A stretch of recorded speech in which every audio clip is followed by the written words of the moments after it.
بسم اللہ الرحمن الرحیم۔ میں لاہور میں رہتی ہوں۔ میری ایک بیٹی ہے جس کی عمر 8 سال ہے۔ میں MBBS ڈاکٹر ہوں۔ میرے شوہر پراپرٹی کا بزنس کرتے ہیں۔ ہمارے گھر میں پہلے ایک کام والی ماسی تھی، لیکن کچھ عرصے سے وہ کام پر نہیں آ رہی تھی۔ اس کی طبیعت بہت زیادہ خراب تھی۔ میں نے کئی دفعہ پیغام بھیجا کہ اگر آپ خود نہیں آ سکتی تو کسی کو بھیج دے، کیونکہ میں ہسپتال میں بہت زیادہ بزی رہتی تھی۔ میں نے اپنے رشتہ داروں کو بھی کہا کہ مجھے کوئی کام والی نوکرانی کے بارے میں بتائیں، میرے کام کچھ کم ہوں۔ میں نے انہیں کہا کہ میں ڈبل تنخواہ بھی دینے کے لیے تیار ہوں، کیونکہ الحمدللہ اللہ تعالیٰ نے بہت زیادہ رزق دیا ہوا تھا۔ میرا سب سے بڑا مسئلہ یہ تھا کہ صبح تو میں کھانا پکا لیتی تھی، لیکن شام کو میں دیر سے آتی تھی۔ لیکن میری بیٹی اسکول سے تقریباً 1 بجے آ جاتی تھی۔ میرے شوہر بھی 3 بجے گھر پہنچ جاتے تھے اور میں ہسپتال سے 6 بجے چھٹی ہوتی تھی۔ اس لیے کھانا پکانا اور دوسرے گھر کے کام کرنا میرے لیے عذاب بن گیا تھا۔ میں نے اپنے تمام دوستوں کو کہا کہ مجھے کوئی کام والی ماسی کے بارے میں بتائیں تاکہ میں اسے کام پر رکھ سکوں۔ پیسوں کی ٹینشن نہیں ہے۔ کچھ دن ایسے ہی گزرے۔ ایک دن میری دوست کہنے لگی کہ ہمارے محلے میں ایک نئے کرایہ دار والے آئے ہیں۔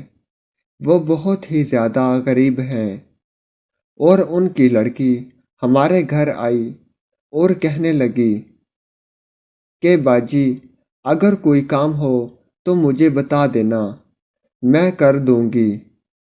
تم اس کو کام پر رکھ لو، کیونکہ مجھے نوکرانی کی ضرورت نہیں ہے۔ میں نے کہا تم آج ہی اسے میرے پاس بھیج دینا تو میں تیار ہوں۔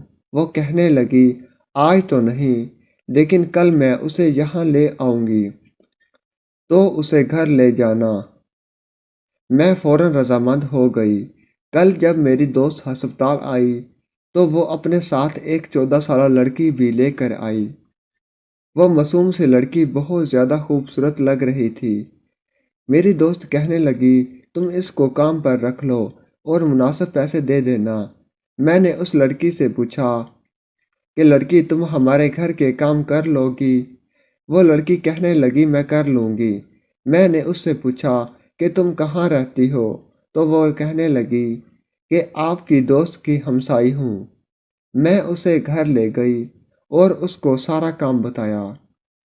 اس نے کہا کہ میں کام کر لوں گی۔ میں نے اس سے پوچھا کہ تمہارے گھر میں اور کون کون ہے؟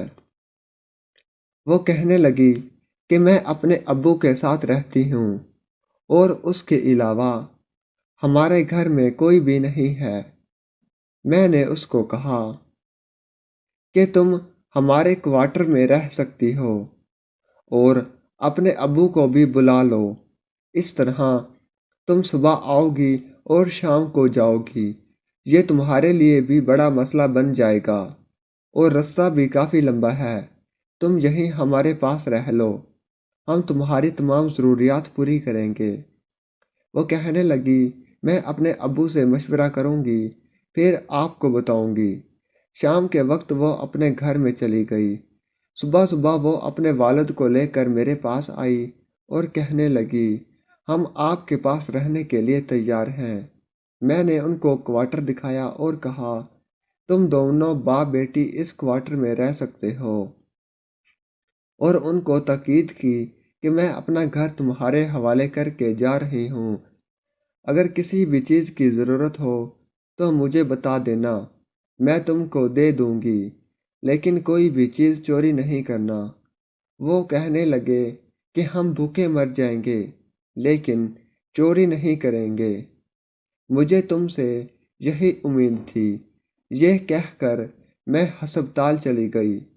اب میں مطمئن ہو چکی تھی، کیونکہ ہمیں ایک کام والی مل گئی تھی اور بازار میں چیزیں لینے کے لیے بار بار مجھے جانا پڑتا تھا، اس لیے یہ ٹینشن بھی میرے لیے ختم ہو چکی تھی، کیونکہ اس لڑکی کا باپ بازار سے سامان لے کر ہمیں دے دیتا تھا اور اس کے علاوہ سیکورٹی گارڈ کا کام بھی وہ کر لیتا تھا۔ میری آدھی سے زیادہ ٹینشن ختم ہو چکی تھی۔ شام کو جب میں اپنے گھر آئی تو یہ دیکھ کر حیران رہ گئی، کیونکہ ہمارا گھر شیشے کی طرح چمک رہا تھا۔ میری بیٹی اور میرے شوہر کھانا کھا کر سو رہے تھے۔ وہ لڑکی برتن دھو رہی تھی اور اس کا باپ ہمارے پھولوں والے پلاٹ میں پھولوں کو پانی دے رہا تھا اور مالی کا کام کر رہا تھا۔ میں بہت زیادہ خوش ہوئی کہ دنیا میں ایسے لوگ بھی ہوتے ہیں جو کام کو فرض سمجھ کر کرتے ہیں اور حلال کما کر کھاتے ہیں۔ میں فوراً اس لڑکی کے پاس گئی اور اس کو پیسے دیے اور شاباش بھی دی اور کہا کہ اگر تم دونوں اس طرح کام کرتے رہے تو میں تمہاری تنخواہ ڈبل کر دوں گی۔ اس لڑکی نے جواب دیا، بیگم صاحبہ، آپ کا بہت بہت شکریہ، ہمیں آپ نے رہنے کے لیے چھت دے دی ہے، کھانے کے لیے روٹی دے دی، لیکن ہمیں ڈبل تنخواہ نہیں چاہیے۔ میں نے اسے کہا کہ تم اتنی کم عمر میں کام پر لگ گئی ہو، تمہارے اور خاندان والے نہیں ہیں؟ تو وہ کہنے لگی، میری امی فوت ہو چکی ہے اور میں اپنے والد کی ایک بیٹی ہوں۔ میرے والد زیادہ کام نہیں کر سکتے، بیمار رہتے ہیں، اس لیے میں کرتی ہوں۔ یہ سن کر میں اپنے کمرے میں چلی گئی۔ ہمارے دن بہت اچھے گزر رہے تھے۔ میرے سب کام وہ لڑکی کرتی تھی۔ میں بہت خوش تھی۔ ایک دن معمول کے مطابق میں ہسپتال گئی۔ دوپہر کے تقریباً 3 بجے میرے شوہر کی کال آئی کہ ہمارے گھر میں جو کام والی لڑکی ہے، میں اس کو لے کر ہسپتال میں آ رہا ہوں، کیونکہ اس کی طبیعت بہت زیادہ خراب ہے۔ میرا شوہر اس لڑکی کو لے کر ہسپتال میں آ گیا۔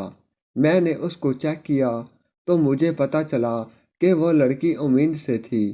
میں بہت زیادہ پریشان ہوئی۔ میں نے اس لڑکی سے پوچھا تو اس نے مجھے کوئی جواب نہ دیا۔